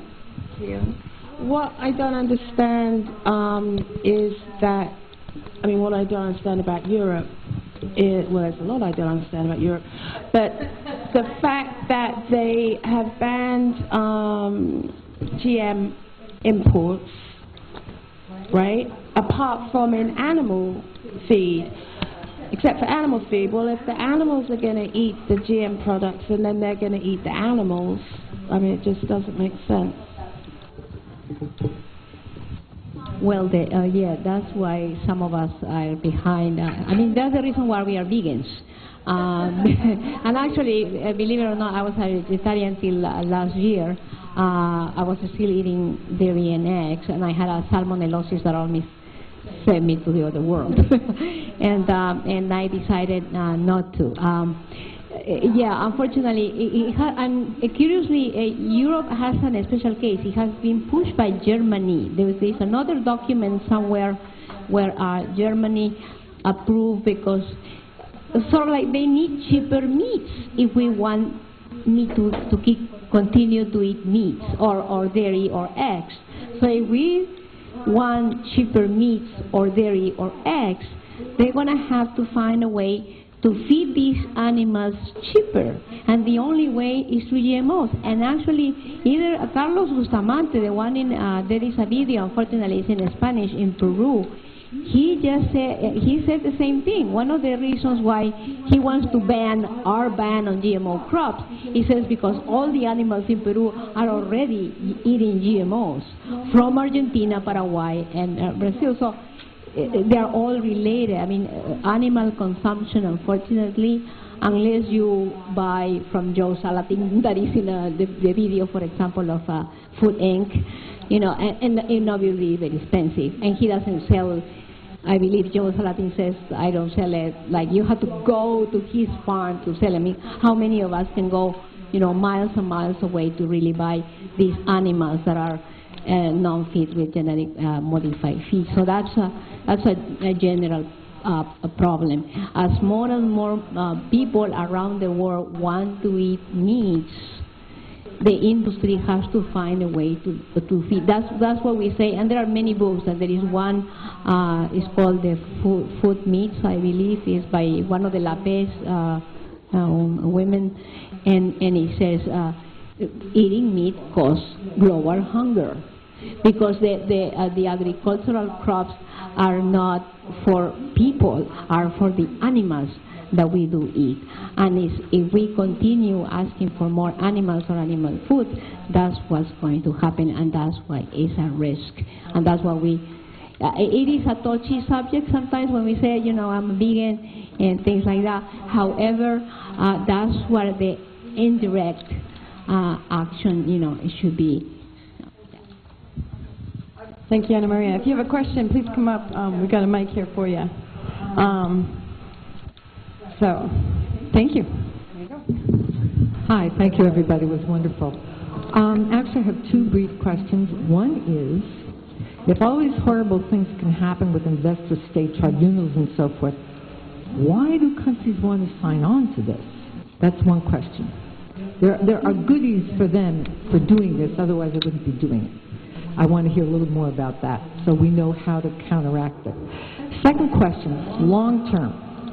Is there a way that we can set the corporate structure to prevent this kind of atrocity? Thank you. Excellent. Thank you for setting an example for short and direct questions. I'm actually going to ask the speakers to actually come up and stand here, because I think it's a little bit focused in the corner. So it'll only be a few minutes you have to stand, but if you come up that way, we'll be able to better address the questions. So the first one, well, you guys heard the questions. Do you want to take a stab? Sure. Yeah, I'd love to take a stab at that. I think what's in it for the countries isn't necessarily what's in it for the countries. What is in it is for who controls the countries. And I think that's maybe the perspective we should look at this. You know, the ideology of the whole global economic system is market forces, that there's these impartial, blind forces. You know, it's like Lady Liberty with her blindfold over her and justice, and the economy is supposed to be blind too, but that isn't it. What are market forces? Market forces are simply the aggregate interests of the most powerful industrialists and financiers. And they don't all have completely identical interests, but they have enough commonality, and of course all their interests for whatever this or that disagreement on this or that specific issue, maintaining the system as a totality, that's when their interest. Now, if enough organizations get so much money and can convert that into so much power, they're going to have the decisive influence over their government. So it's a matter of, you know, do you have democracy or don't you have democracy? We really don't. We have plutocracy. So the governments are just simply expressing the interests of their most powerful entities, which are their biggest corporations who operate transnationally. So that's why the governments will be acting in that way. So to answer really briefly, I guess we'll break down and think about that second question, because that's really what it all comes down to. It's you know, concerted action of all of us. You know, they're the 1% and we're the 99%. If the 99% acted in concert, the 1% can't do anything more. As long as they keep us divided, then the 1% can run amok. That's the very, very short answer to that. Thank you. Well, I keep repeating this, but it's consumption. And I'll never forget a class, and I had said this before in another speech. My economic professor one day said, who gave the power to corporations? Us. We are consumers after all. And that's why we keep saying, you know, we also have the power. If we are the 99%, imagine how would be the 99% don't buy for none of these corporations? It would be great, right? Maybe we wouldn't have to be worried about it. Unfortunately, see, we don't know what's behind. We don't know the big pictures. And long term, that's the reason why I say we gotta go to a small farmer, not necessarily organic. I know Stonyfield has been, some of the organic food has been bought by big corporations. Coca-Cola is planning to make organic Coca-Cola. So unfortunately, this is what's happening. But we have to go to our farmer. My farmer, I live in a tiny little town called Kearney, New Jersey, and I have only 2 farmers that come in the summertime. I visit both of them. I realize, you know, I go and I see, and they have like nice games for kids during the summertime. You can go and visit your farmer. They might not be labeled organic because it has to do with something with the law. Some people cannot afford to label organic. It's mostly organic is for exportation. There are people that are growing organically without labeling organically because that's all they have been doing, and also support the small farms, because I have seen these things in Mexico and all the different countries. There are big people, big farmers in Mexico who work for the agribusiness, and then we are eating like the broccoli from Mexico that has all these herbicides and pesticides and so on. So it's really scary, and we are paying with our health. And that's billions and billions of dollars. Just obesity, I believe, costs $21 billion a year to the United States. So imagine that. Do you have other questions in the audience? You want to come forward? Don't be shy. If there's anyone else, you can follow her up so we can keep the pace going. Welcome. Hi, my name is Kenny. I'm brand new. This is the first time I'm here. I'm here as a student, and I just have a quick question. As a student, I don't know how to afford organic food. You know, all this information, I'm just starting to learn it. I'm starting to research on it. I'm starting to really be unblindfolded by it. You know, this is all new information for me. So for someone who, you know, works and goes to school and just affords just to take care of herself, basically, how do you budget organic food? Like, you know, I try to stay away from McDonald's. I try to stay away from like the big obvious no's. So how do I just go into deeper? Because, for example, I've eaten meat all my life. And then when you watch something like Food Inc. and you see the hole in the cow, and when you really go on, you're like, wait, hold up, like, is this what I'm putting in my body? But it's such a dramatic change. And Great question. Great question. Thank you very much. So I guess it's kind of obvious back to Anna. And maybe if you can give 3 real specific starting places, as well as maybe a webpage where more information can be gotten.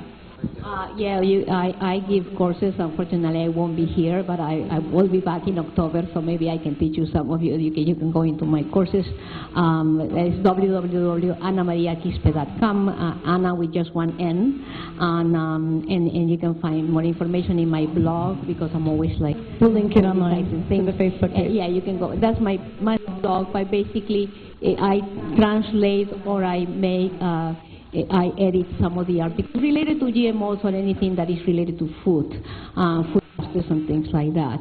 You know, and a little details. Maybe I'll just give you one example.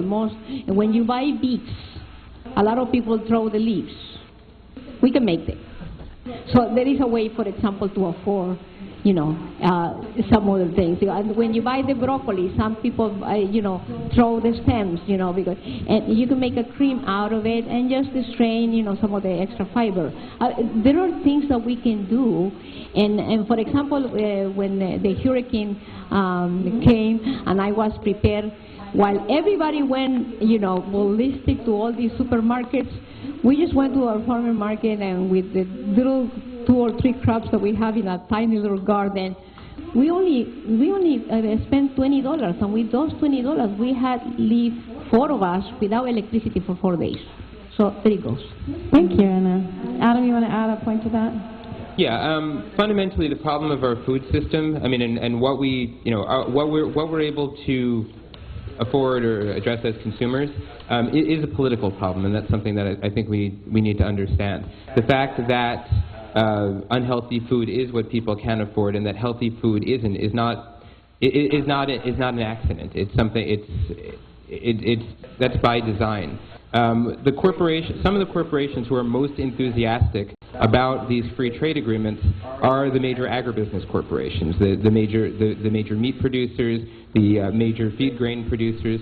And the reason for that is one of the things these trade agreements do is eliminate the country's import tariffs on industrial farm exports. So, for example, if you have a country in the developing world which has a sustainable and more sustainable traditional model of agriculture, when we eliminate import tariffs on our genetically modified, industrially produced, cheap petroleum, factory farmed, corporate food, there's no way that the domestically produced products can compete in the marketplace against those industrial food exports. So what happens is 2 things. One is that the domestic producers are wiped out. That's why after NAFTA we saw a massive wave of immigration from Mexico into the United States, because we destroyed the peasant agricultural base of Mexico with our genetically modified corn exports, with our poultry exports, etc. And the other thing that we see happening is that the industrial producers offshore production to to developing countries. So, for example, in Mexico, we saw Smithfield Foods, the massive, huge, dirty hog producer, industrial factory farm hog producer, after the passage of NAFTA, outsourcing a hog farm to Mexico because in Mexico they could escape U.S. regulations, produce under the filthiest of conditions, and then export back into the U.S. tariff-free. Well, what did that give us? That gave us swine flu.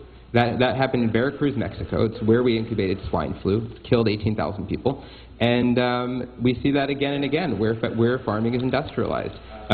We see that in Southeast Asia with epidemic bird flu being linked to an increasing international trade in livestock products and in livestock, and increasing industrialization of agriculture. So, you know, the mad cow. I mean, yeah, we've seen with mad cow. We see countries like Korea and Japan changing their import laws on beef products that were designed to prevent, for example, Korea had a 30-month rule that they wouldn't import beef from cattle that was over 30 months of age, and they dropped that in anticipation of the U.S.-South Korea Free Trade Agreement, because that was essentially set up as a precondition, that trying to protect their consumers against our beef, because their consumers were legitimately concerned about mad cow, was an unfair barrier to our trade. So in Korea there were massive, massive street protests with farmers and consumers outraged about having to import what they considered a toxic and deadly product. Thank you, Adam. Thank you, Adam. I hope that one of the things you can see that's going on here is that you can engage right in your home and on your block, and you can engage on a global scale. And one of the things that has been a result of this global assault on our vis-a-vis, right, our right to live well, to eat well, to breathe well, is these skill shares, right? And so those people who have been maintaining gardening, how to eat, how to cook, right? We've got entire generations that have been commodified into thinking they've got to order their food. And a return to those traditions has been an empowering movement across the globe. And, you know, in Mexico, one of the keys wasn't just the GMOs, it was also banning collectively farmed land, which is something that had happened since prior to colonization in Mexico. So that returning to our roots, restoration of indigenous rights, that's another thing that's been huge in the resistance to these movements, is the indigenous communities and a claim both through on the street as well as through legislative and policy makers to recognize what are indigenous rights to farm that land. And I think, you know, if you reach back deep enough, we're all connected to that land. So thank you. We've got a time for one or two more questions if there are any. Would you like to come up? Thank you. I hope that's not a prepared statement. No. Oh, okay. No, my name is John Meineck, and I've been interested in these free trade agreements for a long time.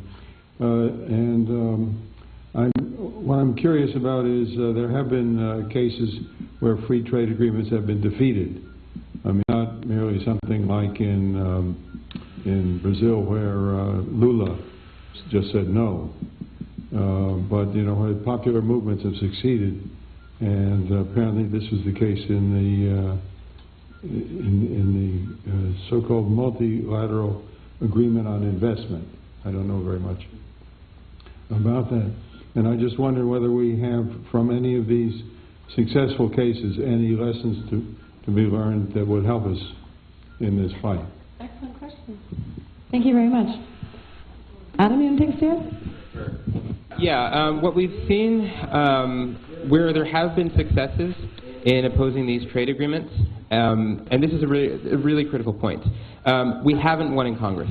We haven't won in Congress. When these things go to Congress, we lose for the obvious reason that our members of Congress are basically bought and paid representatives of Exxon and Monsanto and Pfizer, and we get the picture. What's it? I said we get the picture. Yeah.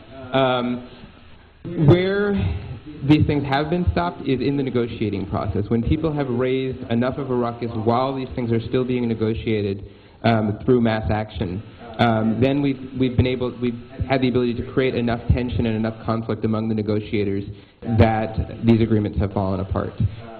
One of the classic examples of that was in 1999 in Seattle, the famous Battle of Seattle, where...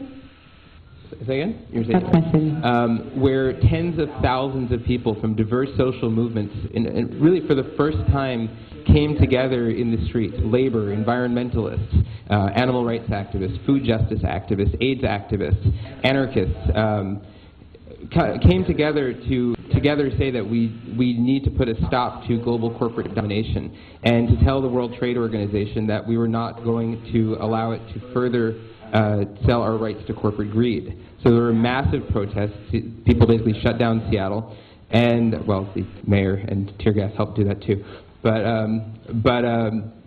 Yeah, and what that led to is it created enough tension within the negotiations among some of the developing world countries who realized that they were getting the short end of the stick, that the Seattle round fell apart, and the WTO has really not been able to rehabilitate itself since. I mean, there still is a WTO, but moving it further and further towards the kind of destructive rules that are built into TPP really hasn't happened. And that's been because of vigilance and militancy and strong opposition. Part of the reason things like TPP exist is because this is the U.S.'s end run around their failure at the WTO. So it needs to be met with the same kind of response. Great, great. Just to point out, that was maybe the first time in the U.S. that we saw that on a large scale. Certainly not the first time in our global history that we've seen those kind of groups coming together. Amanda, do you maybe have an example, too, of some successful resistance? The one that I mentioned around Al Gore. I was thinking about that. I thought maybe she has another killer example. Exactly, yeah. I mean, it was lucky, timing's everything. Of course, he was running for election. When politicians are at their most vulnerable is when we often see our wins. But it makes my heart sing. Adam said that. The bottom line is, direct action, people on the streets. Ecuador is another example. I'm not familiar. I believe it was 2003.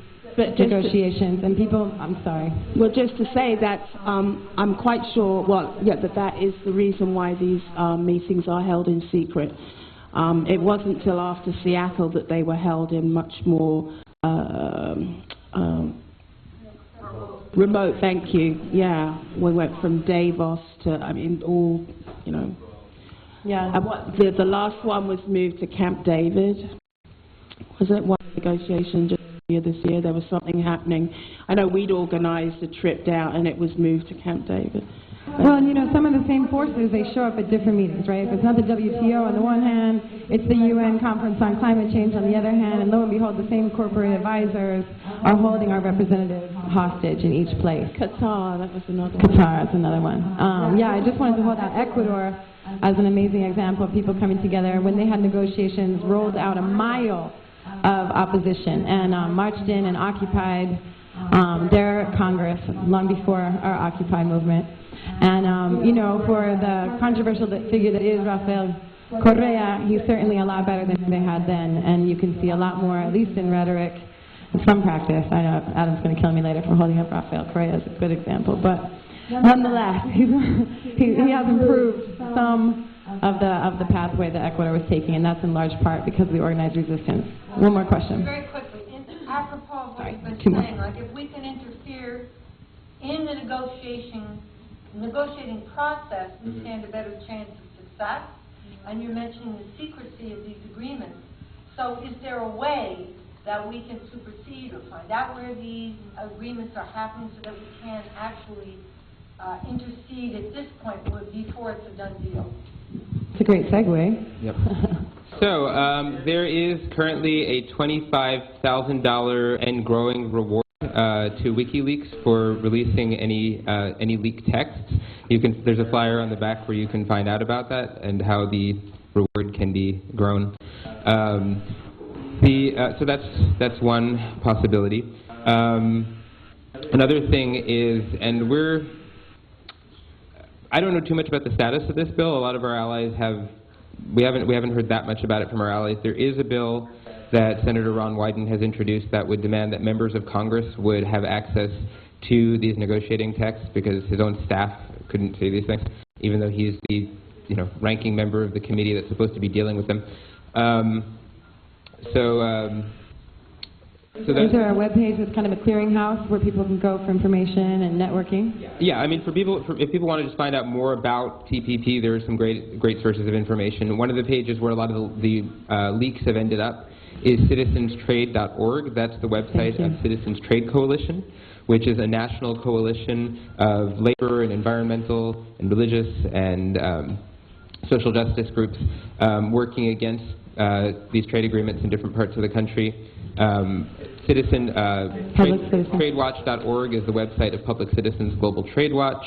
The Trade Justice New York Metro, which is the coalition of New York City groups who are working together to stop these trade agreements that we encourage all of you to become part of, has a website which is tradejustice.net. Great. My organization's website is, the easy one to remember is freetradekillsanimals.org. And the short domain is gjae.org. Take your pick. Great. And maybe you can post links to those on the wall of the Facebook event. I think we're going to take one more question here in the front, and then we're going to break into some small groups. You mind? I have a question for Amanda. When you were talking, you said that you could get into, I guess, sign for the Trans-Pacific Partnership, and then you were talking about that you could get out, but you can't change the rule. Do you remember that part? Can you explain that a little bit more? But before you give an explanation, I just wanted to say something about what you were talking about the factory that it moved to Mexico, the hog factory. But it just reminded me about what happened in Bangladesh. It's the same situation. We have rules in here, and this manufacturing company, they go to other countries where they don't follow rules, they don't have regulations. They make the clothes and then they bring them here. It's the same. It's the same basis. I just want. Thank you for pointing that out, Amanda.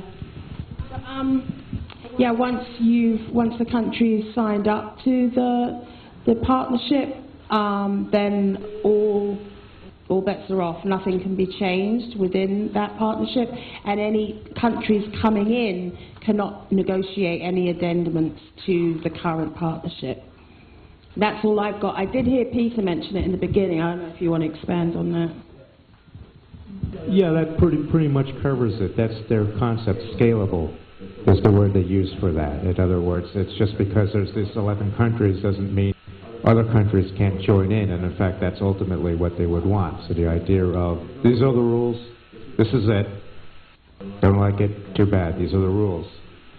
So the whole idea is everyone will be locked in to this. That's their concept. Everybody will be locked in. There's no escape hatch. There's no mechanism to leave. There's no mechanism to say, well, okay, we'll accept this part, but not that part. And the idea is to bring as many other countries as they can in. And just as Amanda just said, what will happen is you want in, well, these are the rules.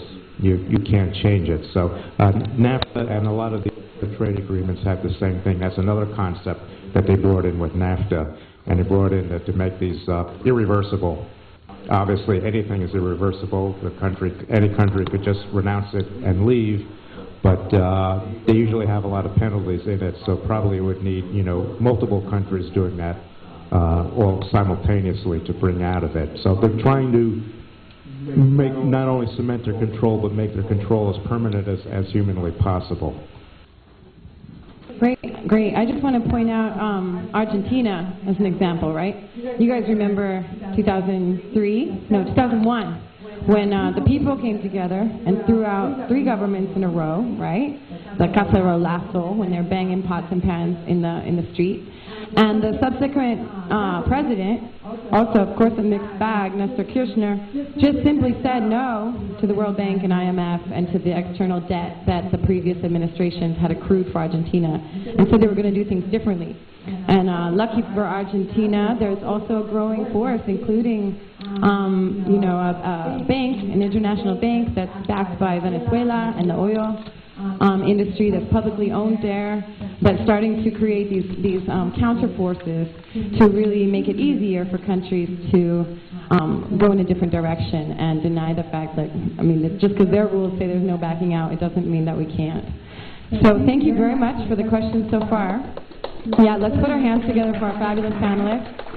You guys were fabulous. And I'm sure there's more questions in the audience. If you guys want to track them down, you can link to them on Facebook, or if you're trying to avoid Facebook, you can talk to them in real life. And before we transition, if I can make a quick pitch. So thank you, those of you who contributed on the way in, and just a little bit of an explanation as to some of the places that money will be going, and maybe this will encourage you to add a little more on the way out.